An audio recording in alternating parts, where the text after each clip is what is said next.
भारताचं राजकारण म्हणजे आकड्यांचं एक विलक्षण गणित, भाषा, धर्म, प्रांत आणि जात। आता केंद्र सरकारनं घेतलेल्या जातीनिहाय जनगणनेमुळे देशात राजकारणाचं पारडं हलवू शकतो। आता हाच मुद्दा पुन्हा चर्चेत आलाय। राजकारण तापलंय आणि सगळीकडे एकच चर्चा, जात मोजली जाणार, पण त्यामागे हेतू काय? आज आपण बोलणार आहोत या फार नाजूक पण तितक्याच राजकीय दृष्ट्या गरम विषयावर, जातीनिहाय जनगणना। या निर्णयामागचं राजकारण, त्याचे फायदे तोटे आणि आगामी निवडणुकांवर होणारा परिणाम। नमस्कार, मी प्राची शिरकर, प्रहार न्यूज लाईन मध्ये आपलं स्वागत करते। भारत हा विविधतेनं नटलेला देश, भाषा, धर्म आणि जात यांचं गुंतागुंत असलेलं समाज रचनाच आपली खरी ओळख आहे। आणि त्याच समाज रचनेतल्या एका अतिशय संवेदनशील पण निर्णायक मुद्द्यावर सध्या राजकारण तापलंय। जिथं जाती पुसण्यासाठी संघर्ष सुरू होता, तिथं आता जाती मोजण्यासाठी राजकारण धाव घेतंय। का आणि कशासाठी? स्वातंत्र्यानंतर आपण दर 10 वर्षांनी जनगणना करत आलोय। लोकसंख्या, वय, धर्म, लिंग, शिक्षण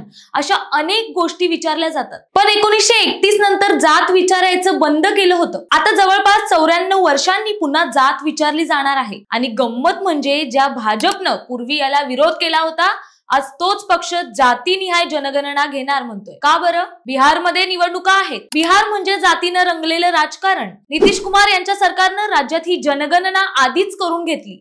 आता केंद्रातही तीच भूमिका घेतली जाते। हे ऐकल्यावर काँग्रेसने लगेच संधी साधली। राहुल गांधी म्हणाले, ज्यांची लोकसंख्या जास्त त्यांना सत्ता आणि हक्कही तितकाच मिळायला हवा। म्हणजे आता राजकारण हिंदू मुस्लिमच्या पलीकडे जाऊन कोणत्या जाती किती यावर केंद्रित होणार। खरं तर जातीची माहिती मिळाली तर सरकारला कळेल की कोणते समाज गट अजूनही मागे आहेत, शासनाच्या योजना तिथपर्यंत पोहोचतात की नाही याचा अंदाज येईल। आरक्षणाच्या रचना पुन्हा एकदा न्याय पद्धतीनं आखता येतील, सामाजिक न्याय अधिक ठोसपणे लागू होईल। पण त्याच वेळी एक भीतीही आहे, जात मोजल्यामुळे समाजात अजून वेगळेपणा निर्माण होईल का?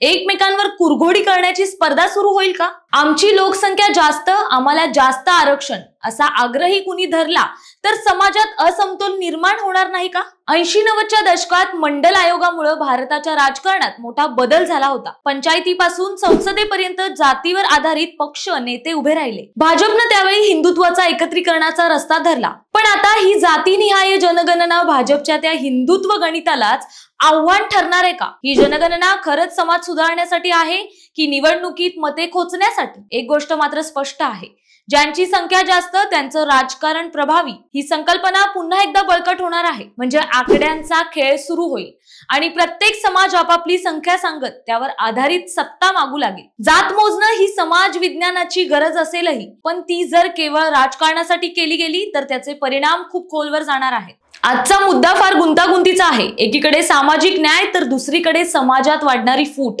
पण हा संवाद सुरू राहायला हवा, कारण जात मोजणं म्हणजे जात वाढवणं नव्हे, तर समाज समजून घेणं आहे। तुम्हाला काय वाटतं? ही जात मोजणं खरंच समाजासाठी आहे की निवडणुकीसाठी?